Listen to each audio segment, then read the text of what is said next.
Dili na ako ma-imagine nga imbitaron ko pangaon unya og na ako'y makit-ang bati sa nag-imbitar nako. Ako din siya nganlan og buang. Kamo ganahan mo, imbitaron mo nako nya nganlan ta mo buang. Ako mong sawayon nya pertin taon ninyong sukad. Ganahan mo? Pero si Jesus diretso gyud. Ngano man tungod kay si Jesus naningkamot or ang iyang misyon pag-anhis kalibutan aron pagluwas nato gikan sa kaulipnan sa sala.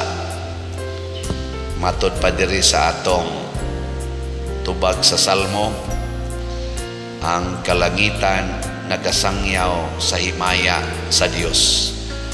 Gusto ni Jesus nga masintro nato ang pagtulunan sa Ginoo, dili ang pagtulunan sa tao. Kay kani manggong pagtulunan sa tao, mga igsoon, musangko ra gid ni sa pagsimba sa mga Dios-Dios. Matod pang San Pablo sa unang pagbasa, inyong gisalikway ang magbubuhat, yagasigi na nomog simba sa mga binuhat. Kita ra bang mga Katoliko kanunay gitang iakyos nga nagsimba sa mga larawan, nagsimba sa mga binuhat sa tao ug sa mga mananap nga nagkamang sa yuta. Mamanay kay si San Isidro Labrador nagkabaw. Simba na sad mo anang kabaw. Si San Roque nagdasag iro, simba sad mo anang iro. Niya kay si San Miguel Arcangel nagdaman sa giyawa, adi iya din gidungga mang yawa. Simba sad mo anang yawa. Kay ang inig hikap kuno sa ribulto ni San Miguel Arcangel, ang yawa may masigi haghikap, ang agtang masyawa may masigi hikap, kay ito ang mas ubos. San Miguel to ang mababaw. Ang gipasabot ni San Pablo nga nagsimba sa mga binuhat, mao ang kanibang atong attitude nga mas gihigugma nato ang mga binuhat sa Ginoo kaysa Ginoo mismo. Hilingya imong tupad kinsa may imong gihigugma, ang Ginoo o ang binuhat sa Ginoo.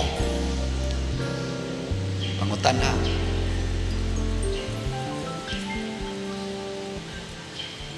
Pananglitan, ang Ginoo nag-ingon, kung dunay mukawat sa inyong butang, ayaw na kinig bawia. Nya kung naagi mangawat sa inyong balay ba, kawaton imong butang, nya masakpan nimo, bawion o dili. Kung imo ganing bawion, mas gihigugma nimo ang binuhat sa Ginoo kaysa Ginoo. Kay ang sugos Ginoo ayaw man bawia. O na si Bishop Chupilo Kamumot, pagkasakop niya kuno sa kawatan, wa gid niya bawia, gipadagid niya ang kwarta nga nakuha sa kawatan. Kay sugo man sa Ginoo, niya ang kwarta hinimo ra man na, hinimo man as tao ang kwarta, di ba? Nganong imo pa man ang bawion, ang Ginoo gasugo man, ayaw na kinig bawia. Awa. Kanang moingon ang Ginoo, pasaylua ang nakasala kanimo kapituan kapito. Sige magpangabit imong bana, pasayloon dili. Sige. Sige, balihon na to, imong asawa nakapangabit, pasayloon dili. Tubag. Di kay nimo pasayloon, mas gihigugma nimo ang imong kaugalingong prinsipyo nga binuhat las Ginoo kaysa Ginoo nga nagbuhat nimo unya nagtudlo nga pasaylo ala na. Na atong sakit. Nya matud pang San Pablo, kay mao naman ni ang ilang gibuhat, nagsigi na maghigugmas mga binuhat sa Ginoo, imbis sa Ginoo laglagon sila, mag-away sila, magpinatyanay na sila. Mo ni rong gubat, kaning gubat karon Russia, Ukraine, sa panarod ni Israel, Palestina, Amerika o lain-laing mga nasod nga ilang gitabangan siging gubat. Naparoy ka sige sa hugon-hugon nga maggubat. Ambot o sumpo pa ba ni, pero mao lagi na. Unsaon man pagsumpo ning mga gubat o kagubot sa atong kalibutan, atong higugmaon ang Ginoo labaw sa iyang mga binuhat.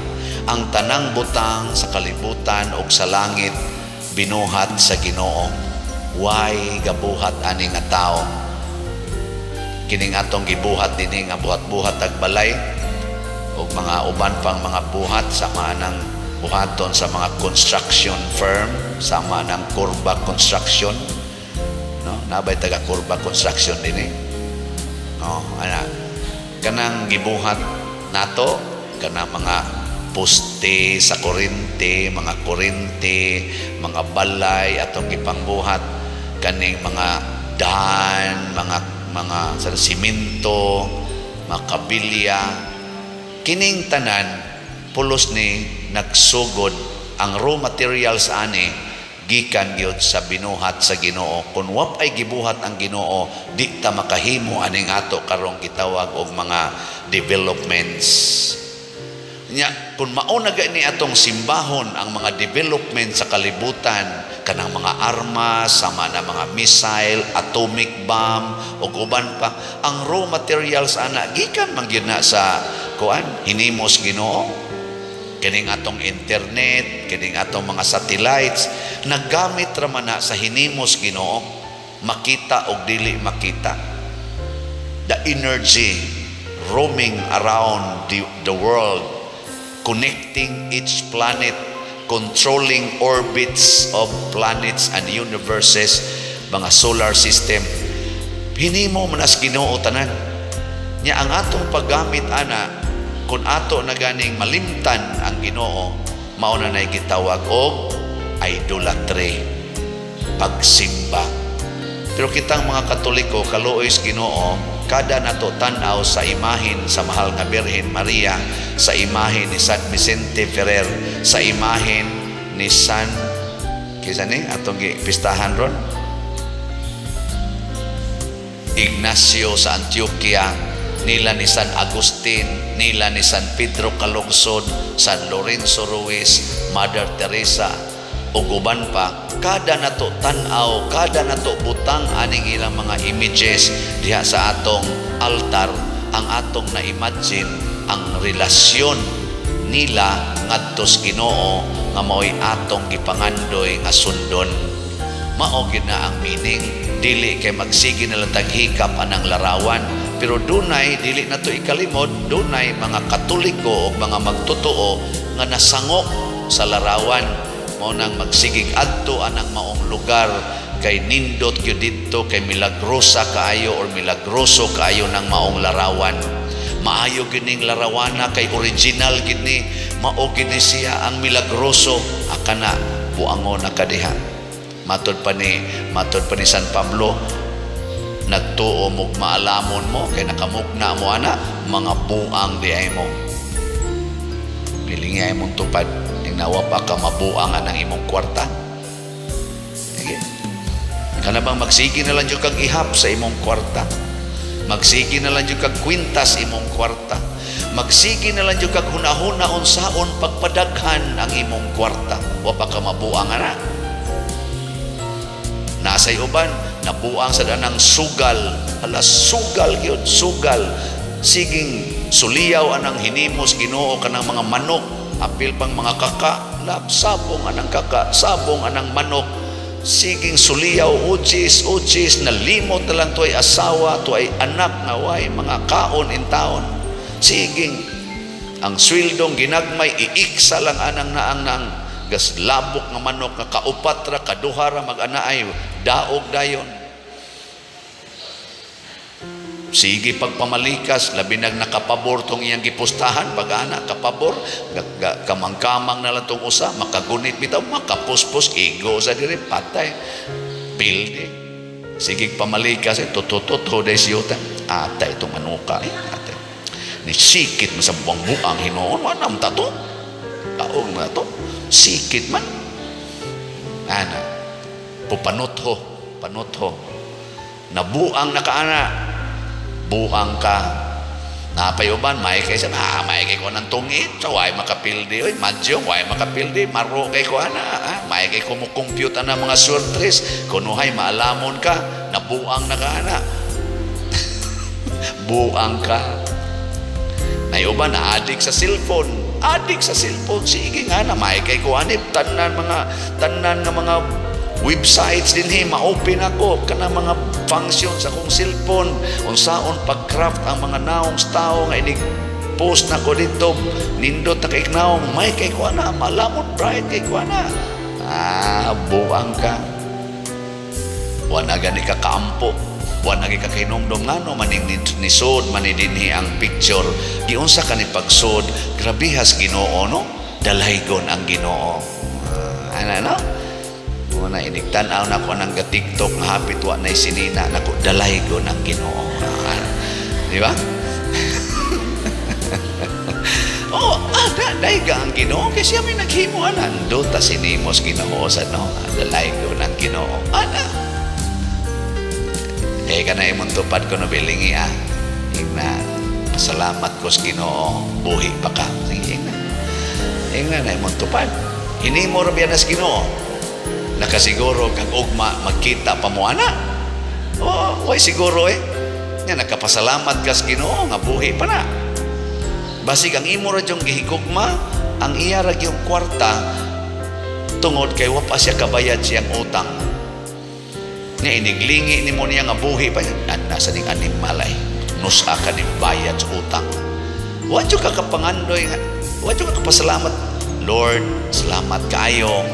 Kaya imong gahom nag-uban gid aning panuwayng dako. Na si San Ignacio sa dihang giskidula na siyang patyon i-execute dito sa Roma kay dako lagi ni siyang tao obispo sad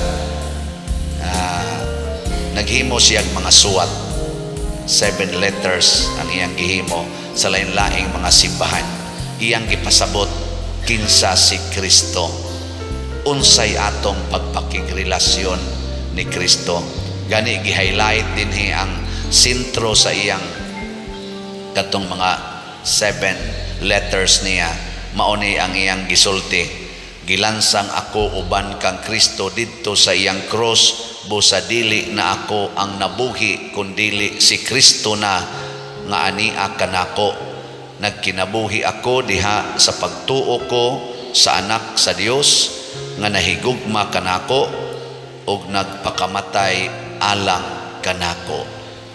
Iyang giilang ang Ginoo nagbuhat nato unya nahigugma nato ug nagpakamatay para nato. Saman, kauna-una mo na. Doko-doko lang. Bot lang pa rin, tinuod ba na? Mauna siya, ang tinuod nga kaalam.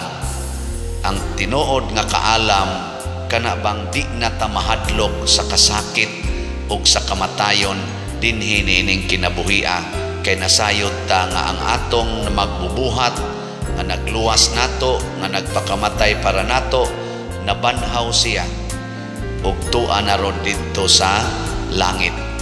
Muna si Jesus diri sa atong ebanghelyo iya dayong gisaway ang Pariseo kay ang Pariseo nahigugma sa mga binuhat nilang balaod binuhat sa tao nga balaod nga limpyuhan gyud ang mga tasa manghunaw gyud maayo the proper washing of hands inigkaon unya unsaon paghanay ang mga pagkaon aron dili gid ta masakit naman na kuan man na gihanay nagmaayo pero matod pa ni Kristo limpyuhi ang sulod sa inyong mga tasa ang sulod sa inyong kasing-kasing unsaon man ingon siya ipanghatag ng inyong sod sa inyong mga plato o tasa mga panaksad ngadto sa mga kabus. Pasabot, ang paghigugma sa atong isig katao mao'y makapalimpyo nato. Pananglitan ang asawa na higugmas bana, ang asawa pirmi ginang humot o prisko. Pero ang asawa wa na gina mahigugmas bana, aslom kay nagbahog. Way pakialam sa mundo. Ang bana sad nga nahigugma sa iyang asawa pirmi ginang limpyo, humot o prisko. Pero ang banang wa mahigugma sa asawa, moditso lang nagtupad bisag gikan pang nisuka kay porting ubugang baho kay istanan. Way pakialam. Sa to pa, ang tao di ang nahigugma manglimpyo, di ba? Pero kanang wa mahigugma di na manglimpyo, bahala nagnisakit na ng ilong sa iyang tupad kay wa siya ligo perti nagyong bahoa, di siya makialam.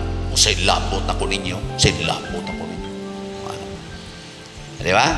Muna ingos Kristo, higugma agyod ang imong isig katao sama sa imong kaugalingon. Kay di jud ka kaako.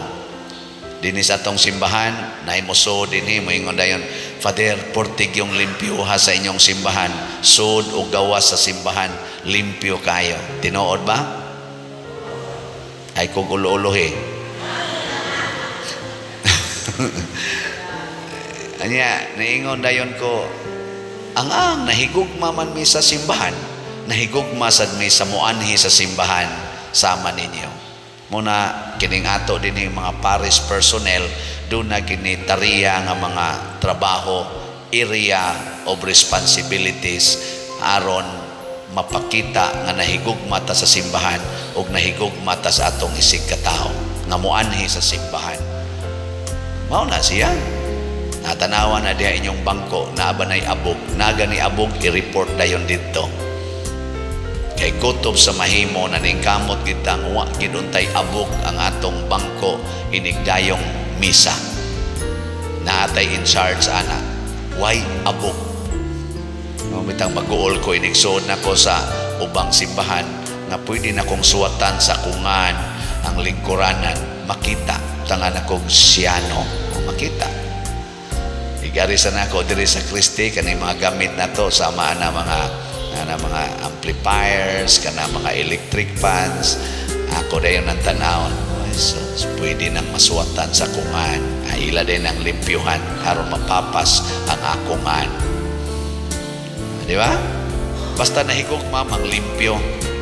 Doon ay nisod sa kong kwarto. Sa daghan lagi kay nag-abog imong kwarto pa der. Wa lagi ni limpyo. Nya dito simbahan kusugay ka mang limpyo. Ngaris kusina kusugay ka mang limpyo. Sa imong kwarto wala ka mang limpyo. Nako, I love others more than myself. Siya, oy, di ra baka kahatag pa der kung sa iwa diha nimo. Ako bitaw sa no mo nakaron ng limpyo na sa ko sa akong kwarto. Di ay nay panahon ako maginalimpyon pero nay panahon nga akong itugot nga mag-anam og kadaghan ang abog. Di gid nako hilabtan bisag napuling na akong mata, di nako hilabtan. Mingon dayon ko, tan-aw nako og makaako bako puyo sa hugaw nga lugar. Nga murabag supak sa akong hunahuna pero makaako bako puyo. Kay kung di ko kaako puyo nining hugaw nga lugar, basig magpunay na lang kong panaway sa akong isig katao nga medyo hugaw ang ilang kahimtang. Doon na theological meaning. Ipugos na ko ang pagpuyo niya ng lugar na medyo di ko ganahan. Aron kamao kong mupuyo sa kinabuhi sa katilingban nga usahay di taganahan. Higi katapusang lingi sa imong tupad, inaganahan kang mulingkod tupad na ko. Mangutan na, naganahan ka, kuyog na ko. Oh, wa mangi na manglinging uban. Dugay na mo nang wa ganahi. Mao na kay magpili man ta. Ako nadyo ko'y tendency ingon ana. Ganahan man ko manglimpyo pero i-allow na ko nga di ko manglimpyo. Pero sa ako rasang kwarto. Sa akong kwarto ba? Haron mo kaingon ko nga kaya ba na akong puyan ya man ako na sang limpyohon nindot man day og limpyo ay galit kay kuan na sad hugaw biko no di lang sa limpyuhan ingon sang Ginoo mana liwat na nimo hugaw sa na imong kasing-kasing umpisal na sad ana no kay usahay mo kun magsigit tag yaw-yaw muna salamat sa mga tao nga nahigugma nato